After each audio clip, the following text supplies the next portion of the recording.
Bonjour et bienvenue à la chapelle évangélique Pentecôte en ligne.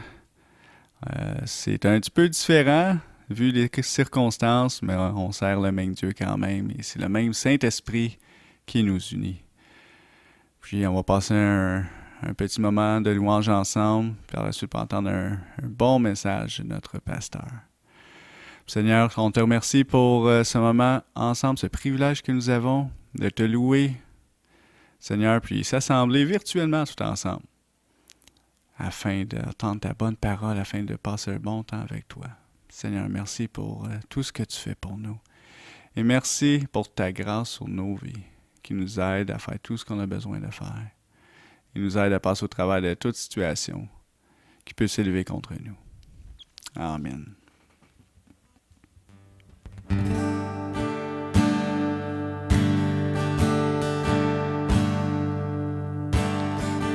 De qui tu es, je te donne gloire.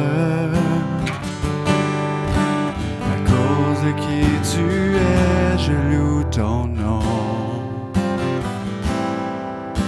À cause de qui tu es, j'élève ma voix et je dis, Seigneur, je t'adore.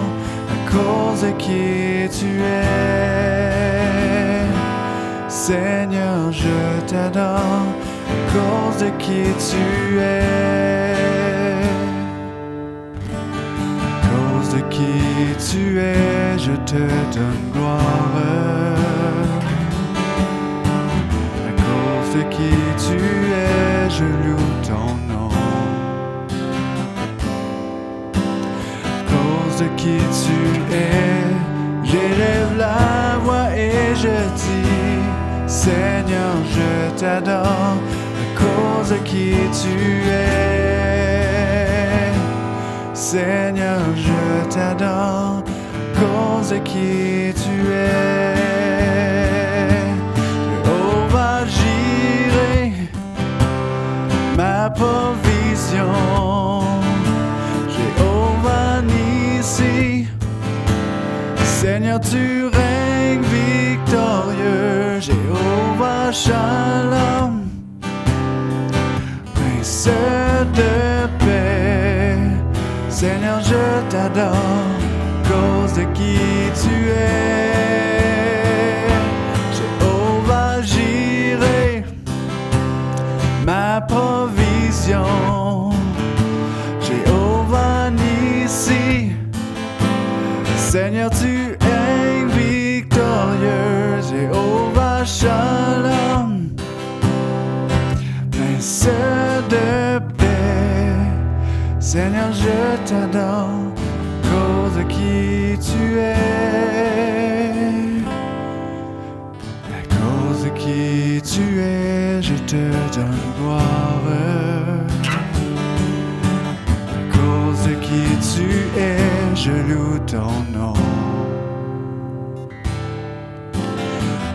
De qui tu es, j'élève la voix et je dis, Seigneur, je t'adore, à cause de qui tu es. Seigneur, je t'adore, à cause de qui tu es. Jéhovah Jireh, ma provision. Jéhovah Nissi, Seigneur, tu règnes victorieux. Jéhovah Shalom, Prince de paix.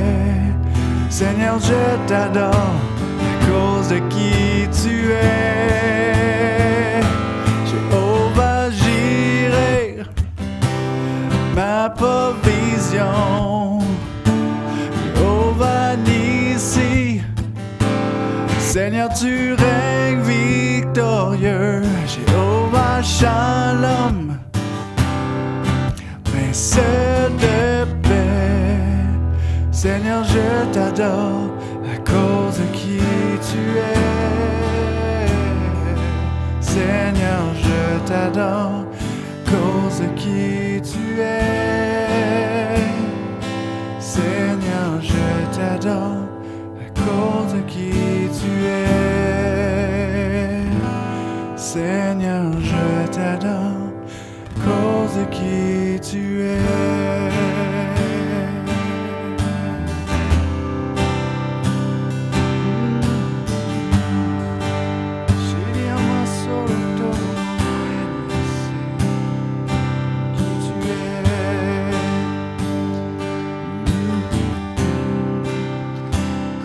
Qui tu es.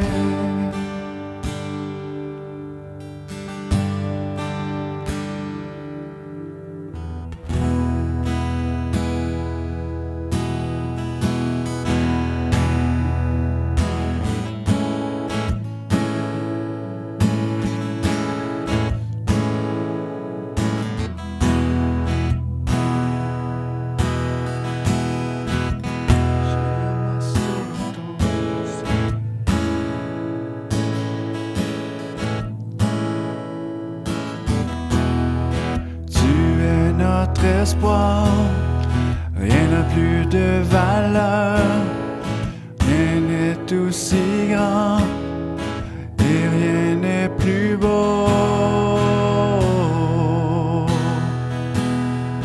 que ta présence.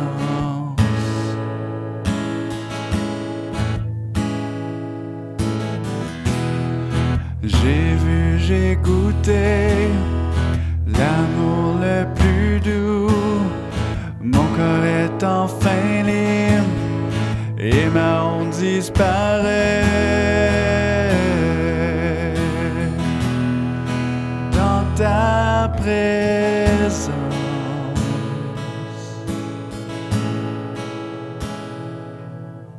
Saint-Esprit, tu es le bienvenu. Ta présence vient inonder ce lieu. Seigneur, nos cœurs soupirent après ta gloire. Oh, viens nous saisir par ta présence, oh Dieu. Par ta présence,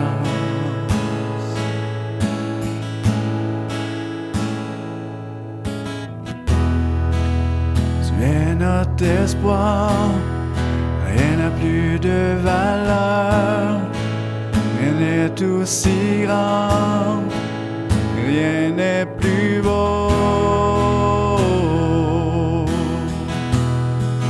que ta présence.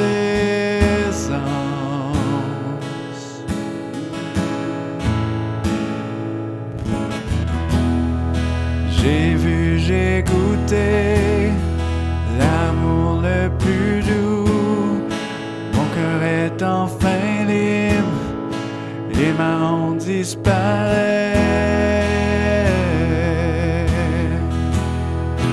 Dans ta présence,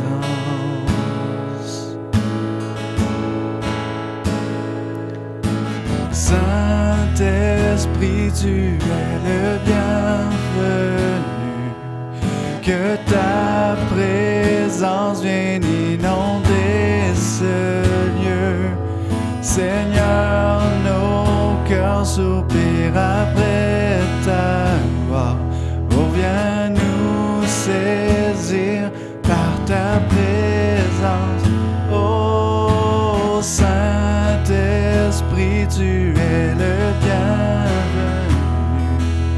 Que ta présence vienne inonder ce lieu. Seigneur, nos cœurs soupirent après ta voix.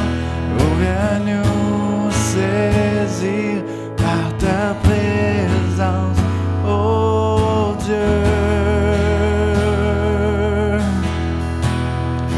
Par ta présence,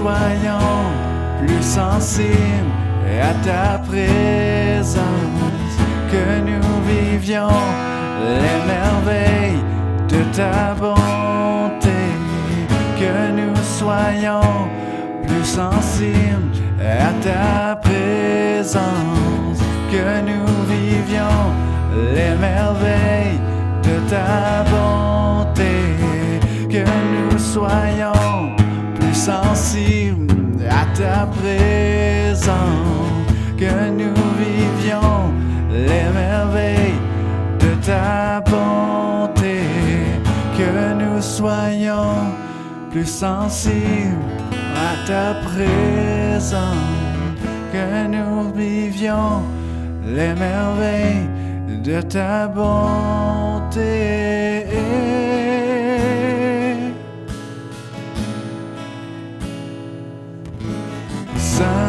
Saint-Esprit, tu es le bienvenu, que ta présence vienne inonder ce lieu. Seigneur, nos cœurs soupirent après ta gloire. Oh, viens nous saisir par ta présence, ô Dieu. Par ta présence, ô Dieu. Par ta présence, ô Dieu. Par ta présence, ô Dieu.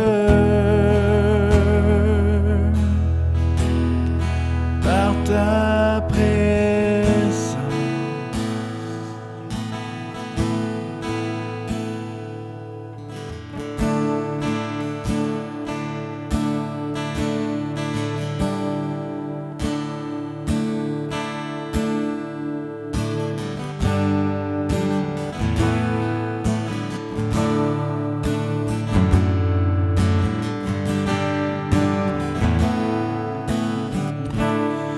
Nous étions là dans les ténèbres, sans espoir, sans repère, quand du ciel tu es descendu, nous montrer l'amour du Père. Lumière, l'ange est apparu, comme l'avaient prédit les prophètes, et le trône de gloire éternelle lui est né dans une étape. Louange au Père, gloire au Fils, béni soit le Saint-Esprit, Dieu trois fois saint, majesté, gloire au roi des rois à tout jamais.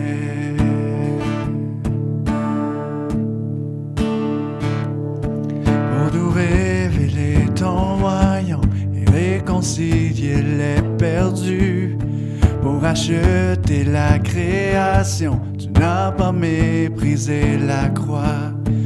En vue de la joie devant toi, tu enduras la souffrance, pour nous procurer le salut. Jésus, tu es mort pour nous.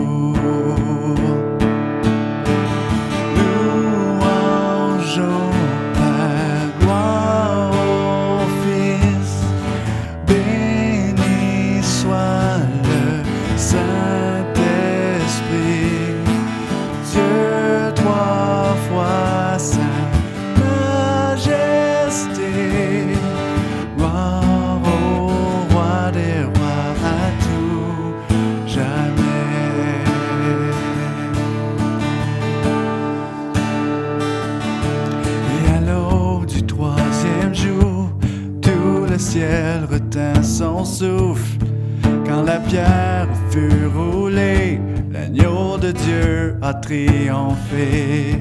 Et les morts sortirent de leur tombe, et tous les anges furent dans la joie, car les âmes de ceux qui croient à notre Père sont restaurées. Louange au Père, gloire au Fils, béni soit le Saint-Esprit, Dieu trois fois saint, majesté, gloire au roi des rois à tout jamais.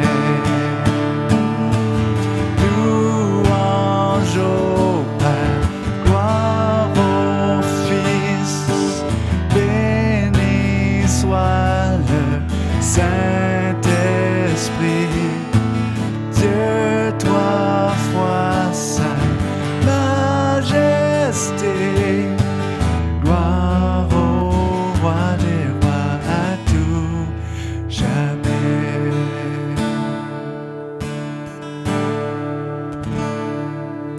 Et l'Église de Christ est née, sa flamme attisée par l'Esprit, et cette vérité ancienne subsistera à jamais. Par son sang et en son nom, par sa victoire, je suis libre. Oui, l'amour de Jésus-Christ m'a ressuscité à jamais. Louange au Père, gloire au Fils, béni soit le Saint-Esprit, Dieu trois fois saint, majesté, gloire au roi des rois à tout jamais. Louange au Père, gloire au Fils, béni soit le Saint-Esprit, Dieu trois fois saint, majesté, gloire au roi des rois à tout jamais. Oh, gloire au roi des rois à tout jamais.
Persécution, ni les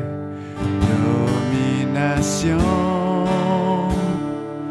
ni les choses présentes, ni les choses à venir, ni toutes les puissances.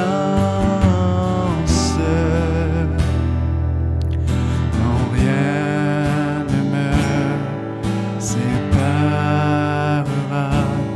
de Jésus.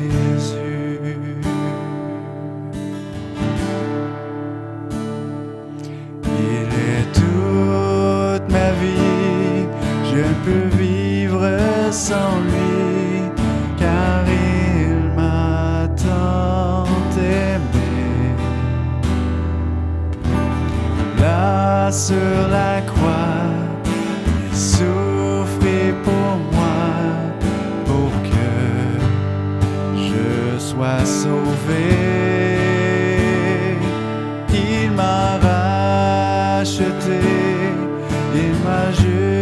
justifié et il m'a glorifié.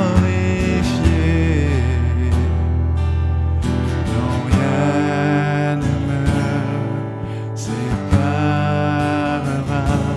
de Jésus.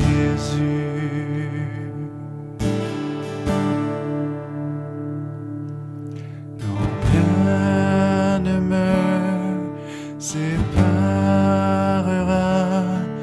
de l'amour de Jésus. Ni la mort, ni la vie, ni les persécutions, ni les dominations, ni les choses présentes, ni les choses à venir, ni toutes les puissances. Non, rien ne me séparera de Jésus.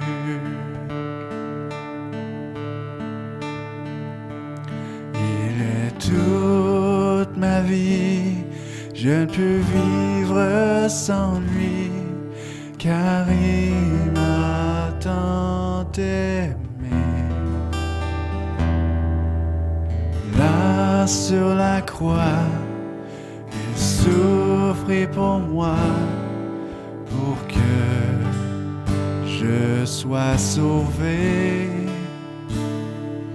Il m'a racheté, il m'a justifié, il m'a glorifié.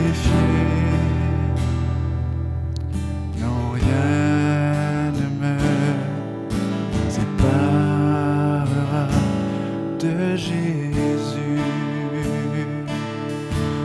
Rien ne me séparera de Jésus.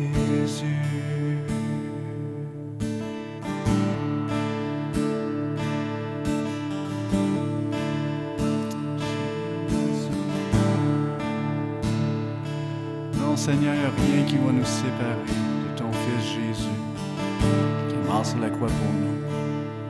Il nous a tout donné, Seigneur. Merci pour le sacrifice de ton Fils, Jésus. Merci pour ce bon temps ce matin que nous avons ensemble. Merci pour ton amour, merci pour ta grâce. Merci à cause que tu es bon, Seigneur.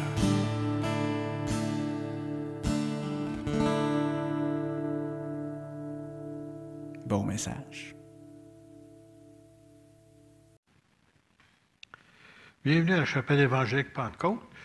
On est encore confinés jusqu'à un certain temps, mais en tous les cas, la parole n'est pas confinée. Et ce matin, on va vous apporter la parole encore une fois, que nous avons le privilège de le faire par Internet. Premièrement, j'aimerais souligner l'anniversaire de Jacques Bourgette cette semaine, le 18. Bonne fête, Jacques. Si on ne peut pas se voir d'ici ce temps-là, on te souhaite bonne fête. Et aussi, on veut remercier les membres et tous ceux qui soutiennent la chapelle durant ces temps difficiles, financièrement, puis par vos prières. Et puis, on voulait tout simplement prendre quelques versets bibliques pour appuyer qu'est-ce qu'on avance, et puis pour vous remercier pour votre fidélité. Il y a un texte qui me revient souvent à l'esprit, c'est dans les Proverbes dans l'Ancien Testament, et dans le chapitre 3, verset 9, il dit ceci, et il dit « Honore l'Éternel avec tes biens et avec les prémices de tout ton revenu. Alors tes greniers seront remplis d'abondance et tes cuves regorgeront de mou. » En d'autres mots, il dit de honorer le Seigneur pas avec nos restants, mais avec les premiers fruits, si vous voulez, de tous nos revenus. Puis le Seigneur, en retour, lui, s'occupe de rencontrer nos besoins, quels qu'ils soient. Et aussi, on a aussi dans notre assemblée cette habitude de prendre un aumône. Et les aumônes, il y avait des gens qui ne comprennent pas ce que ça veut dire.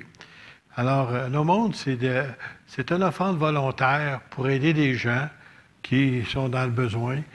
Et puis, j'aimerais juste vous lire un passage des Écritures, ou quelques-uns, dans Matthieu chapitre 6. Et c'est le Seigneur Jésus lui-même qui parle. Gardez-vous de pratiquer votre justice devant les hommes pour être vus. Autrement, vous n'auriez point de récompense auprès de votre Père qui est dans les cieux. Après ça, il rajoute, lors donc que tu fais le monde. Alors, la main qui dit ça, c'est pareil comme dire, c'est normal d'être charitable puis donner des dons à des gens dans le besoin. Alors, il dit, lors donc que tu fais le monde, ne sonne pas de la trompette devant toi, en voulant dire, hey, regardez ce que je fais, regardez-moi comment j'ai donné, comme font les hypocrites dans les synagogues ou dans les rues, afin d'être glorifiés par les hommes. En d'autres mots, les gens, as-tu vu comment il est généreux, comment ils sont généreux? Non, on le fait pour plaire à Dieu puis pour aider nos semblables. C'est pour ça qu'on le fait. Alors, je vous le dis en vérité, ils ont leur récompense. Mais quand tu fais le monde, ou quand tu donnes un don pour aider les gens, tu fais le monde que ta main gauche ne sache pas ce que fait ta main droite, afin que ton aumône se fasse en secret, et ton Père, qui voit dans le secret, te le rendra. Alors, c'est important que quand on le fait, ce n'est pas pour plaire aux hommes, puis que ça paraisse bien. Non, on le fait par conviction pour aider des gens. Et Dieu, en retour, s'occupe de nous pour prendre soin de nos besoins. Ce matin, je voulais vous parler sur la puissance dans le sang du Seigneur Jésus. Et on va regarder pour cela dans Matthieu 26, pour commencer. Et au verset 26, c'est lorsque le Seigneur prenait la première fois le repas du Seigneur avant de mourir. Et ceci, pendant qu'il mangeait, verset 26, Jésus prit du pain. Ils, après avoir rendu grâce, le rompit et dit, il la donna aux disciples en disant, prenez et mangez, ceci est mon corps.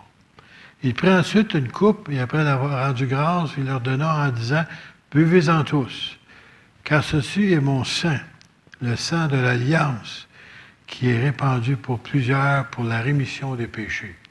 Alors, il annonçait déjà que son sang était pour être versé, et c'était pour le pardon des péchés. Je vous dis, je ne boirai plus désormais de ce fruit de la vigne jusqu'au jour où j'en boirai de nouveau avec vous dans le royaume de mon Père. Alors on sait plus tard dans Corinthiens, l'apôtre Paul nous l'enseigne parce qu'il avait reçu lui-même du Seigneur, pas cette nuit-là, mais beaucoup plus tard, puis le Seigneur lui a montré la même chose. J'aimerais vous emmener maintenant dans Romains chapitre 5 et au verset 6. Car lorsque nous étions sans force, ça veut dire avant de connaître le Seigneur, Christ, au moment marqué, il y avait une date marquée sur le calendrier de Dieu, est mort pour les impies. À peine mourra-t-on pour un juste.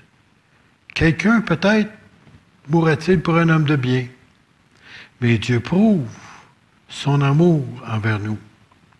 En ce que lorsque nous étions encore des pécheurs, Christ est mort pour nous. À plus forte raison, donc, maintenant que nous sommes justifiés. Bon, il y a bien des gens qui ne saisissent pas cette déclaration-là. Ça veut dire que, coupables que nous l'étions, lorsqu'on accepte le Seigneur Jésus et son pardon, et qu'on accepte ce qu'il a fait par son sang qui est versé à la croix pour nous, alors il nous considère comme justes. En d'autres mots, pareil comme si on n'avait jamais péché, parce que Jésus a payé pour nous. Alors, à forte raison, donc, maintenant que nous sommes justifiés, rendus justes, par son sang, serons-nous sauvés par lui de la colère. Ça veut dire qu'on n'est pas destiné à la colère de Dieu, on est destiné à la rédemption, puis aller dans sa présence pour toujours. Car si, lorsque nous étions ennemis, nous avons été réconciliés avec Dieu par la mort de son Fils, à plus forte raison, étant réconciliés, serons-nous sauvés par sa vie. Non seulement cela, mais encore, nous nous glorifions en Dieu par notre Seigneur Jésus-Christ qui, maintenant que nous avons obtenu la réconciliation. Alors, en d'autres mots, vous n'êtes pas juste pardonnés, mais vous êtes réconciliés avec Dieu à cause du sang de Jésus à la croix. Là, maintenant, je vais vous emmener dans un autre épître. Je vais aller un petit peu plus loin cette fois-ci. Dans Éphésiens, chapitre 1er. Et on va commencer au verset 3. « Béni soit Dieu, le Père de notre Seigneur Jésus-Christ, qui nous a bénis de toutes sortes de bénédictions spirituelles dans les lieux célestes en Christ. » Alors maintenant que vous êtes un enfant de Dieu, maintenant que vous avez été lavé dans le sang précieux de Jésus, vous avez été pardonné, Dieu nous considère maintenant comme ses enfants, puis il nous dit ici qu'il nous a déjà bénis, c'est déjà fait. On ne les a peut-être pas toutes reçues encore, mais il y a beaucoup de bénédictions que nous avons reçues. Et toutes sortes de bénédictions spirituelles dans les lieux célestes en Christ, ça veut dire qu'ils sont au-dessus de nous autres, puis qu'un jour on peut les saisir, les revoir, puis Dieu va nous les donner. En lui, Dieu, en Jésus, nous a élus. Il y a des gens qui aiment ça avoir des élections, mais nous autres, on l'a gagné, notre élection. On a été élus avant quand? La fondation du monde. Ça, c'est loin, ça. C'est avant Adam et Ève. Avant la fondation du monde, Dieu nous avait choisis. Déjà, il connaissait votre nom, il connaissait votre futur, et il avait déjà planifié cela avant la fondation du monde, pour que nous soyons saints et irrépréhensibles devant lui. En d'autres mots, c'est toutes ces choses-là qui sont absolument impossibles à l'être humain, mais une fois qu'on a reçu le salut de Dieu en Jésus et que nous avons été lavés par ton sang précieux, là maintenant nous pouvons marcher d'une façon différente. On ne parle plus pareil, on ne se tient plus avec les mêmes personnes. Des choses qui ne nous intéressaient pas maintenant nous intéressent. Les choses qui nous intéressaient maintenant ne nous intéressent plus. Alors c'est réellement un miracle. Alors il dit, nous ayant prédestinés, le Seigneur veut que vous soyez dans son amour à être ses enfants d'adoption. Il y a bien des gens qui trouvent ça difficile de reconnaître un jour qu'ils ont été adoptés, mais nous autres, nous avons été adoptés par Jésus dans sa famille, la famille de Dieu. Regardez bien ça. Selon le bon plaisir, c'était le plaisir de Dieu de vous adopter dans sa famille, à la louange de la gloire et de sa grâce, et qu'il nous a accordé dans son bien-aimé. Ça, c'est quelque chose que nous avons en Dieu par Jésus. En lui, encore une fois, il continue, en lui, nous avons la rédemption par son sang.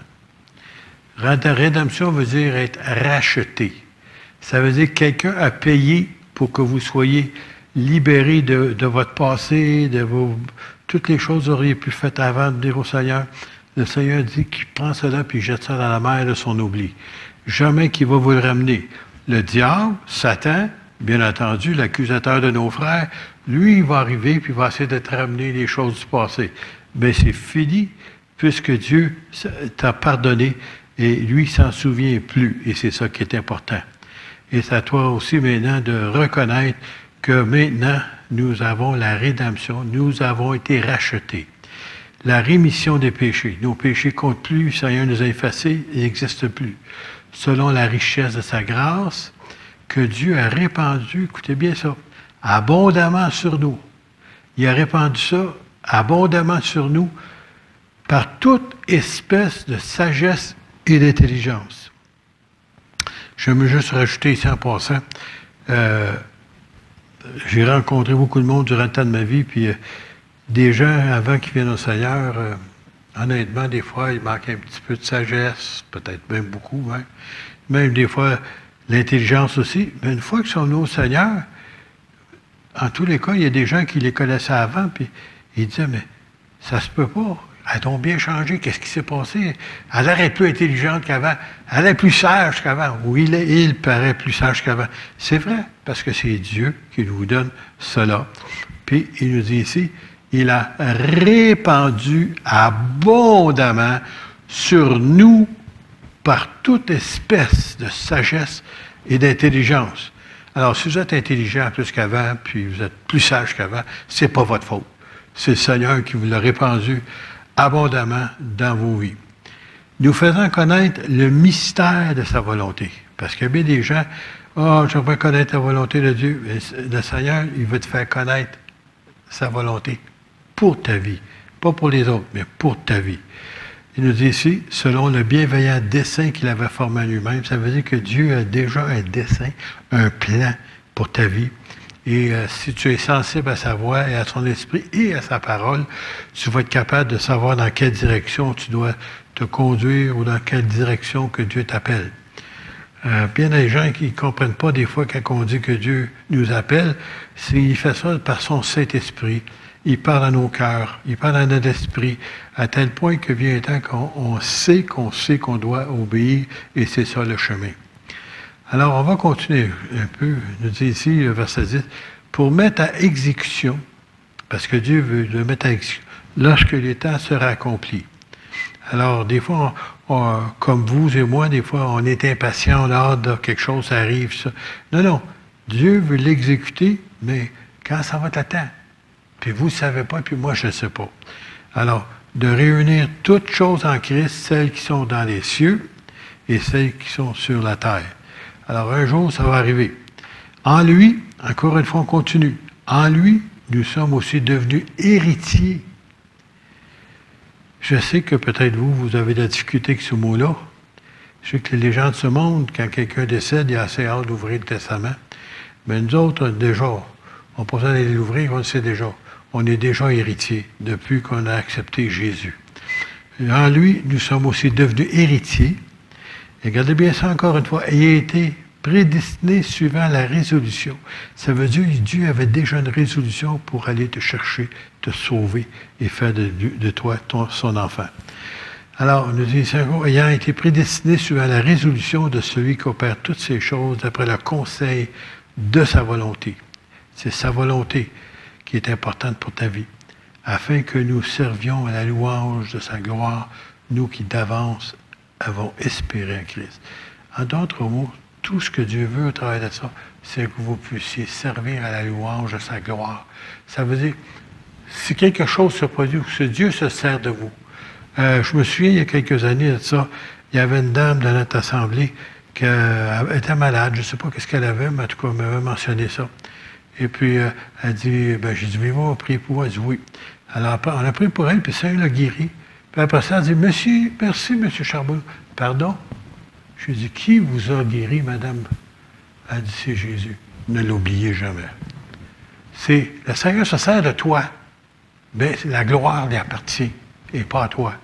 Parce que toi, de toi-même, de moi-même, je ne peux rien faire. Mais c'est Dieu, au travers de nous, qui peut se glorifier, comme on vient de lire. En lui aussi, vous avez entendu la parole de la vérité, après avoir entendu, l'évangile de votre salut. En lui, vous avez cru et vous avez été scellés du Saint-Esprit qui avait été promis. Alors, peut-être pour nous, on ne peut pas s'identifier tellement avec cette déclaration-là, mais des gens de ce siècle-là, lorsque cela a été écrit, c'est que quand tu avais un document officiel, que ce soit un roi ou un prince ou quelqu'un d'importance, lorsqu'il y avait un document, il fermait son document, puis là, il mettait de la cire, puis il y avait une bague, puis ça, c'était son sceau, puis il le frappait. Puis là, aussi longtemps que c'était pas ouvert, bien, il savait qu'il avait été scellé, ce document-là. Alors, ça veut dire, ça, nous autres aussi, nous avons été scellés par le Saint-Esprit qui avait été promis, lequel est un gage. Et c'est pour ça ici, là, que des fois, on dit, comment ça se fait que je sais que je suis sauvé ou que je suis un enfant de Dieu? C'est pas parce que tu es orgueilleux ou orgueilleuse. Ce n'est pas parce que tu te penses quelqu'un d'autre. C'est le Saint-Esprit. J'aurais pu prendre un autre texte dans Romains. C'est le Saint-Esprit qui rend témoignage à notre esprit que nous sommes enfants de Dieu. C'est la seule façon qu'on le sait. C'est pas parce qu'on est plus religieux, qu'on est plus saint, si vous voulez. Non, qu'on fait des meilleures choses que les autres. Non. Le Seigneur nous a scellés par son Saint-Esprit, puis c'est pour ça qu'on le sait, lequel est un gage de notre héritage. C'est qu'on sait qu'est-ce qui nous attend. C'est pour ça que pour la plupart d'entre nous, on a hâte d'aller, des fois on dit au paradis, d'autres disent au ciel, d'autres dans le royaume de Dieu. Peu importe la façon que vous vous exprimez. Qu'est-ce qui est important, c'est que nous avons ce gage de notre héritage pour la rédemption de ceux que Dieu s'est acquis la louange de sa gloire. On sait qu'on sait qu'on sait qu'on sait qu'on est un enfant de Dieu. Même si les gens peuvent nous dire le contraire, ça ne nous dérange pas, parce que Dieu a mis ce sceau dans notre vie et alors on peut s'appuyer dessus. Alors, je vais continuer dans Hébreux, au chapitre 10 maintenant. Voici l'alliance que je ferai avec eux. Après ces jours-là, dit le Seigneur, je mettrai mes lois dans leur cœur et je les écrirai dans leur esprit. Qu'est-ce qui est important ici? C'est que dans l'Ancien Testament, ou si vous voulez, sous la loi de Moïse, c'est que c'était des choses qui étaient prescrites, écrites dans un livre qui devait obéir et suivre à la lettre. Tandis que là, maintenant, lorsqu'on est né de nouveau, pourquoi à ce moment donné, si vous vous êtes jamais aperçu de ça, comme moi, il y a des choses avant que j'ai refaites, je suis plus capable de les faire. Il y a des lieux où je serais allé, je suis plus capable d'y aller. Il y a des choses que j'aimais, que j'aime plus maintenant. Qu'est-ce qui s'est passé? C'est que justement, le Seigneur écrit ses lois, même si on lit sa parole, il écrit dans notre esprit, puis aussi dans nos cœurs. Et c'est pour ça qu'on sait d'avance que ce qui est bien, ce qui est mal. Avant ça, on avait plutôt une conscience élastique, comme on dit. Tu sais, là, si on voulait, peut-être, en tout cas, on jouait avec ça. Tandis que là, maintenant, le Saint-Esprit t'avertit de ne pas le faire. Et si tu es obéissant, c'est toi qui vas être béni pour cela. Alors, et je l'écrirai dans leur esprit. Il ajoute, je ne me souviendrai plus de leurs péchés et de leurs iniquités, leurs injustices. Or, là où il y a un pardon de péché, il n'y a plus d'offrande pour le péché. Ainsi donc, frères, puisque nous avons, écoutez bien ça, au moyen du sang de Jésus, une libre entrée dans le sanctuaire. Peut-être que ça ne vous dit pas grand-chose quand vous lisez ça, parce que nous, au Nouveau Testament, on n'est pas sur la loi de l'Ancien Testament, mais juste pour vous dire que le sanctuaire, il y avait un lieu, ce qu'on appelait le lieu très saint. Et puis, personne n'avait le droit d'entrer là, sauf le souverain sacrificateur, une fois par année. Et il devait se présenter en faisant toutes sortes de rituels, de purification, apporter aussi du sang d'un animal qui avait été immolé pour leur péché. Et il rentrait en arrière du voile, puis c'est un voile, selon ce qu'on a entendu dire, qui avait au moins 4 pouces d'épais. Et puis, lorsqu'il rentrait en arrière du voile, mais personne ne pouvait rentrer. Il n'y avait pas de chandelier, c'était juste la gloire de Dieu qui était de l'autre côté, qui éclairait. Et puis, lorsqu'il rentrait, il devait y mettre une corde autour de la ceinture, si vous voulez, pour être certain que si jamais il s'était présenté et qu'il n'était pas préparé pour rencontrer Dieu pour le peuple, une fois par année, et Dieu pouvait le frapper. Et il mourait là, sur place. Et personne n'avait le droit d'aller le chercher. C'est pour ça le câble qui était autour de sa ceinture, c'était pour tirer le corps sous le rideau, parce qu'il ne pouvait pas, il n'avait pas le droit d'entrer de l'autre côté, sans ça, eux aussi auraient été frappés. Alors, peut-être pour vous, ça ne vous dit rien, mais imaginez-vous, là, nous avons ce privilège de rentrer dans le lieu très saint, qui était impossible pour les gens de l'Ancienne Alliance, parce que Jésus, par son sang, a payé le prix. Et souvenez-vous que lorsque Jésus est mort sur la croix, c'est que le voile du temple s'est déchiré, ce voile de 4 pouces d'épais, s'est déchiré à partir du haut jusqu'en bas. Et s'est ouvert complètement. Imaginez-vous la panique qu'il y avait dans le temple quand les gens ont vu ça. Alors, imaginez-vous, c'était pour montrer que maintenant la route est ouverte pour tous ceux qui voulaient accepter la route nouvelle, nous dit verset 20, et vivante, qu'il a inaugurée pour nous au travers du voile, c'est-à-dire de sa chair.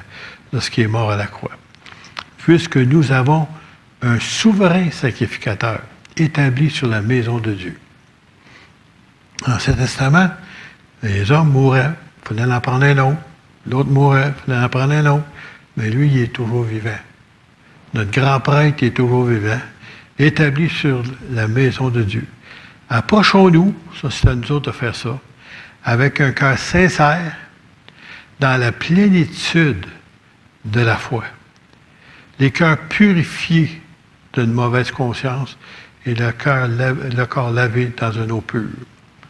Alors, ça vous donne juste un indice que ce que Jésus a accompli pour nous, le privilège que nous avons d'entrer librement, n'importe quelle heure de la journée, on peut entrer parce que le voile est déchiré.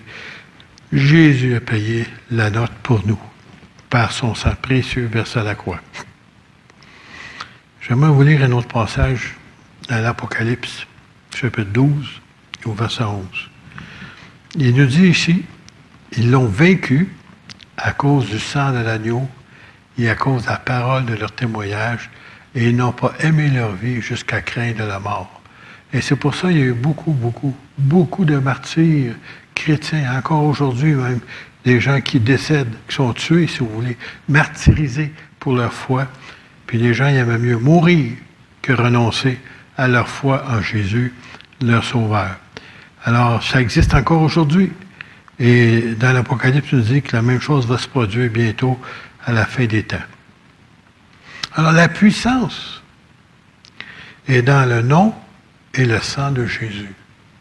Et pendant longtemps, j'entendais dire, ou du moins les prédicateurs que j'ai connus il y a longtemps, ils nous parlaient toujours que nous étions protégés à cause du sang de Jésus, le sang de l'agneau, ainsi de suite.